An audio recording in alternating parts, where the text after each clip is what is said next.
Dear students, आज का topic है calibration of OT equipments, ensuring safety, accuracy, compliance in the operation field. Obviously, कोई भी जो ओटी का इक्विपमेंट होता है ना, उसमें कैलिब्रेशन बहुत जरूरी होता है, क्योंकि जितनी भी मैकेनिकल डिवाइसेस हैं जो ऑपरेशन थिएटर में यूज होती है, उसमें उन हर डिवाइस का कैलिब्रेशन इम्पोर्टेंट होता है। ये टर्म आप लोगों के लिए बीच में इस्तेमाल हुआ है, लेकिन आज मैं इसको क्लियर किया क्या एजेंडा। अगर इसकी बात करें तो व्हाट इज कैलिब्रेशन, इसकी डेफिनेशन, पर्पस और कॉन्सेप्ट्स को समझेंगे। Why calibrate OT equipments, patient safety, legal and accreditation compliance क्या होता है कि ओटी इक्विपमेंट्स में जैसे anaesthesia machine, monitors, electrosurgical units and others. Calibration process में step by step workflow, planning the documentation, standards and regulations like ISO, IEC, NABH, WHO guidelines. Frequency and scheduling की बात करें तो periodic, pre-use and post-repair calibration. Common errors and consequences की बात की जाए तो इसमें risk of miscalibration in clinical settings. And best practices की अगर बात करें तो इसमें maintenance culture and staff training. And conclusion and takeaways में key messages and action points is important. First of all, what is calibration? Calibration क्या होता है? Calibration is the process of comparing a measuring instrument's output against a known reference standard to verify accuracy and adjust if necessary. Means calibration एक वो प्रक्रिया है जिसमें हम compare करते हैं। जब मेजरमेंट करता है आउटपुट को जो डिवाइस होती है, तो पहले से जो स्टैंडर्ड नॉर्म्स सेट किए गए हैं उनके थ्रू उसको वेरीफाई किया जाता है कि उसी नॉर्म्स में, उसी स्टैंडर्ड्स में डिवाइस काम कर रही है कि नहीं। उससे उसकी एक्यूरेसी वेरीफाई की जाती है, और अगर एक्यूरेसी मेंटेन है it's so far so good, if it is not maintain so we have to adjust if necessary. अगर जरूरत है तो उसको एडजस्टमेंट किया जाए। इसी के लिए टाइम टू टाइम कैलिब्रेशन की नीड होती है। It verifies that instrument perform within the specific tolerance, मतलब जो डिवाइस है वो स्पेसिफाइड टॉलरेंस में काम कर रही है कि नहीं कर रही है। It identifies drift, wear और damage in sensitive equipment, कोई ड्रिफ्ट है उसमें या कोई wear है या डैमेज है उस sensitive equipment में। Ensures measurements are traceable to national or international standards, मतलब जो measurements हैं वो पहचानने योग्य है कि नहीं, जानने योग्य है कि नहीं, वो ट्रेस किया जा सकता है कि नहीं, कि नेशनल और इंटरनेशनल स्टैंडर्ड्स को ये फॉलो कर रहा है कि नहीं कर रहा है। फिर सपोर्ट्स रेगुलेटरी कंप्लायंस, इसके साथ साथ जो रेगुलेटरी कंप्लायंस होते हैं उनको फॉलो करता है, जैसे ISO है, NABH, JCI है और FDA है। International standard organisation, NABH national accreditation board of for health and hospitals, JCI Joint Commission International Food and Drug Administration provides a documented evidence trail for audits and accreditation। तो जितनी भी documentation required होता है इसके लिए, audits और accreditation के लिए, उसमें भी ये हेल्प करता है। व्हाई कैलिब्रेट ओटी इक्विपमेंट्स जो करते हैं patient safety, accurate diagnosis, legal compliance, accreditation, cost saving and equipment longevity. First of all, patient safety. Miscalibrated monitors and infusion pumps directly enter the patient life during surgery. Surgery के दौरान अगर वो जो devices हैं वो properly calibrated नहीं है तो उस स्थिति में क्या होता है, सर्जरी के दौरान काफ़ी ऐसी मुश्किल उत्पन्न कर सकते हैं जिसकी वजह से आपको सर्जिकल प्रोसीजर करने में मुश्किल हो और जिसकी वजह से पेशेंट की लाइफ खतरे में आ सकती है। ठीक है, तो जैसे मिसकैलिब्रेशन मॉनिटर्स एंड इंफ्यूजन या मॉनिटर्स अगर प्रॉपरली कैलिब्रेट नहीं है तो उसकी जो स्पेसिफिक वर्किंग है वो एक्यूरेसी को हैम्पर हो सकता है उसकी वजह से, जिसकी वजह से पेशेंट की लाइफ खतरे में आ सकती है। तो इसलिए इंपॉर्टेंट है पेशेंट सेफ्टी। दूसरा है accurate diagnosis. Inaccurate readings from vital signs monitors can lead to incorrect clinical decisions. अगर मॉनिटर में कोई भी चेंजेस ऐसे दिखाता है, मॉनिटर जो स्पेसिफिकली है नहीं लेकिन वो शो कर रहा है, या कोई आर्टिफैक्ट है इसी तरीके के चेंजेस हो रहे हैं या अपने आप ही कोई डिवाइस में चेंजेस हो रहे हैं, तो उसकी वजह से जो मैनेजमेंट है वो हैम्पर हो सकता है, क्योंकि हमको लग रहा है कि ये चेंजेस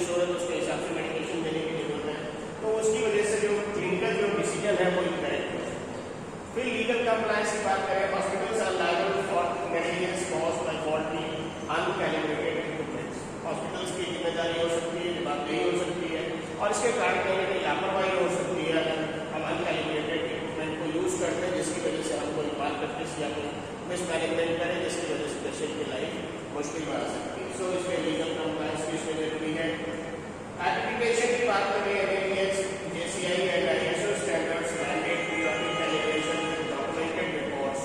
तो एप्लीकेशन के लिए NABH, JCI और ISO के स्टैंडर्ड्स को पीरियोडिकली कैलिब्रेट करना एकदम जरूरी है, डॉक्यूमेंटेशन के साथ और रिपोर्ट्स के साथ, ताकि आगे अगर आपको इन चीज़ों का एप्लीकेशन चाहिए तो इन चीज़ों के लिए आपको स्टैंडर्ड उस लेवल पर मेंटेन करना।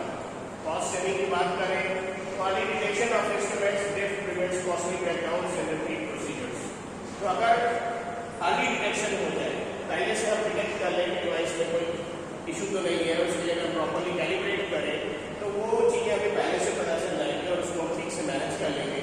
तो इनकेस अगर सडन कोई फॉल्ट आता है या कोई ऐसे ब्रेकडाउन्स आते हैं तो उसमें फिर कॉस्टिंग ज़्यादा आती है। तो अगर हम पहले से अपने आप को मेंटेन करके रखें तो बहुत बड़े खर्चे से, बहुत बड़े खतरे से बच सकते हैं। Next is equipment longevity. Regular calibration x tends the operational life of expensive OT equipment. अगर हम किसी भी डिवाइस का प्रॉपर्ली रख रखाव करते हैं, अच्छे से मेंटेन करते हैं, उसकी केयर करते हैं, तो ऑब्वियसली ये होगा कि उस ओटी इक्विपमेंट की जो लाइफ है, जो लाइफ स्पैन है, वो लंबी हो सकती है और उसको लंबे समय तक हम क्वालिटी मैनेजमेंट के साथ उसको यूज़ कर सकते हैं और पेशेंट की केयर भी कर सकते हैं। इससे अच्छाई क्या होती है कि जो आपका स्टाफ होता है वो उस पर्टिकुलर डिवाइस पे उसकी बहुत अच्छी पकड़ होती है, उसकी समझ बहुत अच्छी होती है और अंडरस्टैंडिंग के अगर इतनी अच्छी है उस डिवाइस से रिलेशन में, तो ऑब्वियसली काम करने में बहुत सहूलियत होता है कि कोई भी हो और उसको यूजर फ्रेंडली अगर कोई कंडीशंस मिल जाती है तो वो काम और आसानी से अच्छे से कर सकता है। तो इसलिए लॉन्गेविटी भी इंपॉर्टेंट है अगर हम उसकी रेगुलर मेंटेनेंस करते हैं। Next is EOT equipments required calibration. किन OT इक्विपमेंट्स के कैलिब्रेशन की रिक्वायरमेंट होती है? जैसे एनेस्थीसिया मशीन, पैरामीटर्स क्या इसमें कैलिब्रेट करे जाते हैं? Gas concentration, flow rates, vaporiser, ठीक है। पल्स ऑक्सीमीटर में SpO2, एक्यूरेसी, प्रॉप कंसिस्टेंसी, ये चेक होगा। ECG और मल्टीपैरा मॉनिटर में heart rate, BP, SpO2, temperature और EtCO2 that is called anhydride carbon dioxide. Infusion या सिरिंज पंप में flow rate, accuracy, occlusion, pressure detection. Occlusion का रुकावट, कोई अगर रुकावट है ऑक्लूजन प्रेशर डिटेक्शन को आइडेंटिफाई कर सकते हैं। इलेक्ट्रोकेमिकल यूनिट्स में ESU में आउटपुट पावर, वेवफॉर्म और करंट लीकेज। डिफिब्रिलेटर में एनर्जी आउटपुट कितना है, कैसा है, वो जूल्स में होता है, उसको प्रोसेस कर सकते हैं और कैलिब्रेट करेंगे। सिंक्रोनाइजेशन कैसे करना है और अलार्म्स की सेटिंग्स के लेवल पे क्या एडजस्टमेंट करना है, वो सारा इसके ऊपर कैलिब्रेट किया जाता है। पेशेंट ट्रेनिंग स्केल में केयर, मैक्सिमम लोड और पीरियड चेक की जाती है। फिर वेंटिलेटर में tidal volume, respiratory rate, peak and FiO2। That is called one word is tidal volume, respiratory rate and peak is positive and expiratory pressure and FiO2 is the fractional inspired oxygen, ठीक है। तो ये इतनी levels पे, इतने equipments में इन parameters को calibrate किया जाता है। Next is calibration process. Step by step की बात करें तो सबसे पहले क्या करना है, प्लानिंग करनी है। नंबर 2 फिर उसको प्री चेक करना है। नंबर 3 रेफरेंस सेटअप करना है।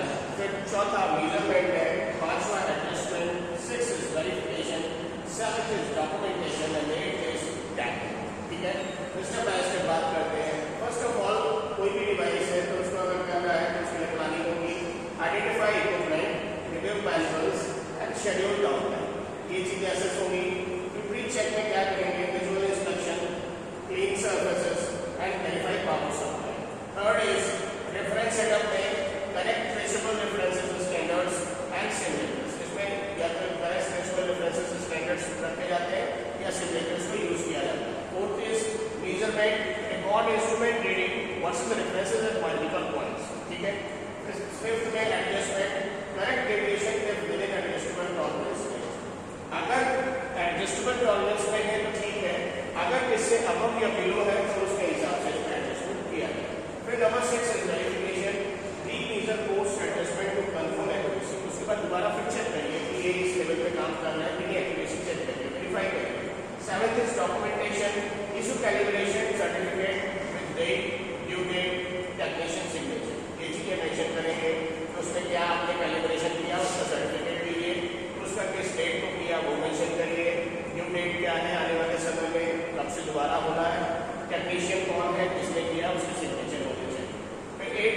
Last is tagging. Affix calibration sticker on equipment.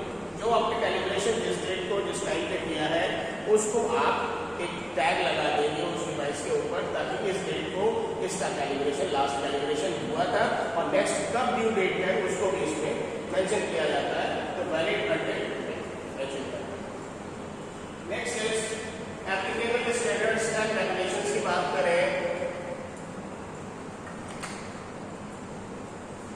तो इसमें स्टैंडर्ड एंड बॉडी की बात करूं तो डोमेन एंड की रिक्वायरमेंट्स.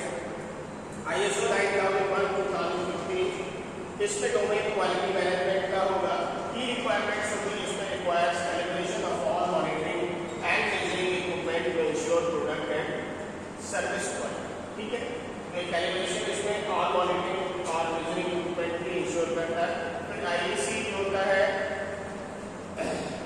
IEC जो एक तरीके से स्टैंडर्ड होता है, इंटरनेशनल इलेक्ट्रोटेक्निकल कमीशन होती है, स्टैंडर्ड्स इसके होते हैं. That is create the electrical what its domain is for electrical safety.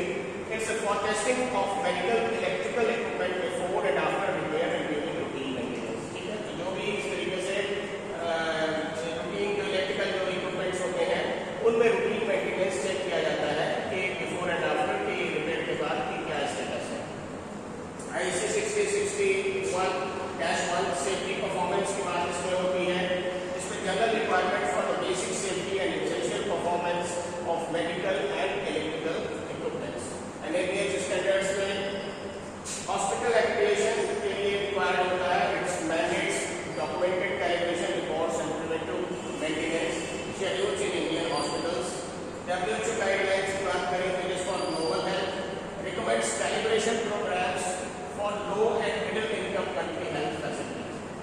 And AERB and Ministry of Health and Family Welfare, it's a regulatory body in India and its work is on requirement is radiation imaging and life critical equipment must meet national safety and calibration criteria. तो calibration criteria को जरूर fulfill करें, ये standard बनाया है. Next is calibration frequency and scheduling की बात करें तो pre use, periodic and post repair. Pre use में एवरी यूज ऑब्लिक डेली में verify 0 oblique baseline check display and alarms confirm sensor integrity. ये तीन चीजें किसी भी डिवाइस के यूज करने से पहले हमको हर बार करना है. Every use oblique daily verify करें 0, चेक डिस्प्ले करें और अलार्म्स को चेक करें और कंफर्म सेंसर इंटीग्रिटी के तीनों चीजें देखें. पीरियोडिक की बात करें तो मंथली या क्वार्टरली, एनुअली की बात करें तो full calibration versus reference, adjustment if needed and certificate issue. ये तीन चीजें एक साथ ही जब आप पाएंगे तो ये मिल जाएगी. पोस्ट रिपेयर की बात करें after every repair public incident, हर रिपेयर के बाद या किसी इंसिडेंट के बाद रीएस्टैब्लिश एक्यूरेसी, दोबारा उसकी एक्यूरेसी को स्टैब्लिश करिए. अपडेट मेंटेनेंस लॉग को अपडेट करके रखिए. Notify environmental team if in case anything occurs related with this consequence for the next time you have to inform to the biomedical team in this regarding this. Okay, so calibration due dates must be tagged in CMS or asset register. Equipment beyond due date should be tagged out of service. और जो equipments की आगे की due date है उसको timely mention किया जाता है तो वो आपके सिस्टम में भी फीडेड होता है और साथ में आपके जो लॉग मेंटेन होता है उसमें भी होता है, ताकि आप ये बता सकें कि नेक्स्ट इस टाइम पे इसकी कैलिब्रेशन का प्रोसेस होना है. और अगर वो यूज में नहीं है तो उसको आउट ऑफ सर्विस का टैग लगा के अलग रखना चाहिए. Next is common errors and their consequences. क्या कॉमन एरर्स होती हैं? स्किपिंग प्री यूज चेक्स लोग स्किप कर देते हैं. एक्सीडिंग कैलिब्रेशन इंटरवल्स, जो कैलिब्रेशन होता है उसमें जो जिस टाइम पे फ्रेम पे होना चाहिए उसको लंबा कर देते हैं. यूजिंग नॉन प्रेसिबल स्टैंडर्ड्स को यूज किया जाता है. पुअर डॉक्यूमेंटेशन प्रैक्टिस की जाती है. इनएडिक्वेट स्टाफ की प्रॉपर्ली एडिक्वेट ट्रेनिंग नहीं दी जाती है. और इग्नोरिंग एनवायरमेंटल फैक्टर्स, ये बड़ी चीज है. एनवायरमेंटल फैक्टर्स को कभी इग्नोर नहीं करना चाहिए. अगर आप एनवायरमेंटल फैक्टर्स को इग्नोर करते हैं तो आपकी जो फाइंडिंग्स आपकी डिवाइसेस में वो कभी भी हैम्पर हो सकती है. तो ये इतने तरीके के कॉमन एरर्स हो सकते हैं. Next is clinical and compliance consequences की बात करें Fifth remains undetected, reading unreliable. Calibration certificates invalid for audit. Cannot prove compliance certification based. Incorrect use of reference equipments. And last is temperature applicability affect measurement accuracy. तो ये सारे compliance related consequences हैं, जिसमें sensor failure हो सकता है surgery के दौरान, या undetected readings या unreliable है, या फिर कैलिब्रेशन सर्टिफिकेट इनवैलिड ऑडिट के लिए, या कैनॉट प्रूव कंप्लायंस प्रूव नहीं कर सकते, इसकी वजह से रेपुटेशन रिस्क हो सकता है। Incorrect use of reference equipment, जो सही यूज नहीं हो सकता। Next is temperature of the humidity affect measurement. तो ये इन चीजों से रिलेटेड ये एस्पेक्ट मेंशन करते हैं। Next is calibration report and documentation की बात करें तो कैलिब्रेशन सर्टिफिकेट मस्ट इंक्लूड, एक कैलिब्रेशन सर्टिफिकेट मिलता है उसमें ये सारी चीजें होनी चाहिए। पहला इक्विपमेंट आईडी या उसका serial number, make, model, description, अब उसकी लोकेशन या किस डिपार्टमेंट में है, date of calibration, next due date, reference standard use with traceability, कौन सा यूज किया गया, measurement results before and after, uncertainty of measurement, technical name and signature, pass, fail या कंडीशनल स्टेटस, ये सारी चीजें कैलिब्रेशन सर्टिफिकेट में मेंशन होनी चाहिए।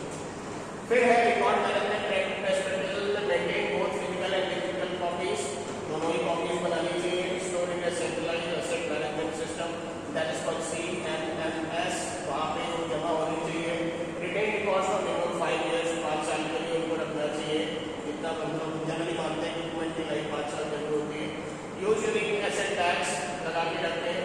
Alert systems for upcoming calibration, जो आने वाले जो कैलिब्रेशन का टाइम है उसको मेंशन करके रखते हैं।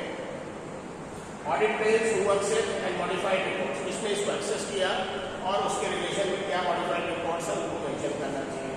Label each instrument with a colour coded sticker, हर एक इंस्ट्रूमेंट को एक कलर कोडेड स्टिकर के साथ रख दें, उसमें वैलिड या एक्सपायर्ड हो। Next is review reports during internal quality audits, तो जो भी रिपोर्ट्स रिव्यू हो इंटरनल क्वालिटी ऑडिट्स में उनको भी असेस करके सही से रखें। Next is best practices for OT equipment calibration, क्या बेस्ट प्रैक्टिसेस होनी चाहिए ओटी इक्विपमेंट के कैलिब्रेशन के लिए। डेडिकेटेड बायोमेडिकल टीम, सबसे इंपॉर्टेंट है, assign trained biomedical engineers to own and manage and the calibrate programme, इसके लिए बायोमेडिकल टीम जो है बहुत अच्छी होनी चाहिए।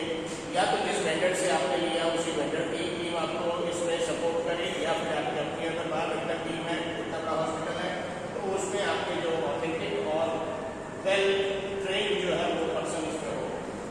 फिर है annual calibration master plan, prepare a clearly schedule covering all of the assets with priority based on criticality. ये सारा जो कैलिब्रेशन होता है हर साल भर का होता है, जितने भी कैलिब्रेशन ज़्यादातर होते हैं एनुअल बेसिस पे ही होते हैं, तो उसके लिए प्रॉपर मास्टर प्लान बनाना चाहिए और उसके हिसाब से ही ओटी एसेट्स को टाइमली जो है वो कैलिब्रेट करना चाहिए। फिर ट्रेसेबल स्टैंडर्ड्स होंगे, जो ऐसे स्टैंडर्ड्स यूज करें उसमें जो ट्रेसेबल हो, ऐसे स्टैंडर्ड्स ना यूज करें जो ट्रेसेबल ना हो, जिससे हमको सही पता ना चल पाए। Use reference instruments calibrated against anything accredited या national standards. Next is digital asset management that is called CMMS, computerised maintenance management system, automate reminders and reporting. तो अगर हम डिजिटल एसेट मैनेजमेंट को अप्लाई करते हैं तो उसमें क्या होता है, हमारा डेटा जो फीड होता है कि किस टाइप का नेक्स्ट कैलिब्रेशन हो रहा है या क्या इसकी आगे चेकिंग होनी है, वो आपको टाइमली रिमाइंडर्स और रिपोर्ट उसकी सबमिट करना है। स्टाफ ट्रेनिंग एंड कॉम्पिटेंसी की बात करें तो train OT nursing and anaesthesia staff to recognise signs and instruments malfunction, जो ओटी के स्टाफ हैं या नर्सिंग स्टाफ हैं उनको इस बात में ट्रेनिंग दी जानी चाहिए कि किस टाइम पे उनके अलाउंस किस तरीके के स्पेसिफिक होते हैं, और अगर कोई डिवाइस माल फंक्शन कर रही है तो उसको कैसे आइडेंटिफाई करेंगे, ये इंपॉर्टेंट होता है। तो अगर हम इन चीज़ों पे ध्यान देंगे तो बहुत सारी ऐसी टेक्निकल इश्यूज हैं जिसको हम इजीली हैंडल कर सकते हैं। Next is out of service protocol, equipment past due date must be physically tag, जो भी इसकी इक्विपमेंट की पास ड्यू डेट है उसको फिजिकली टैग करना चाहिए and remove from service immediately, और जैसे ही सर्विस हो जाए उसको हटाना। तो ये आप कोई भी इक्विपमेंट है अगर सर्विस में नहीं है, वर्किंग में नहीं है, तो उसका टैग लगा कर उसको आउट ऑफ सर्विस करें, और जब कैलिब्रेशन हो जाए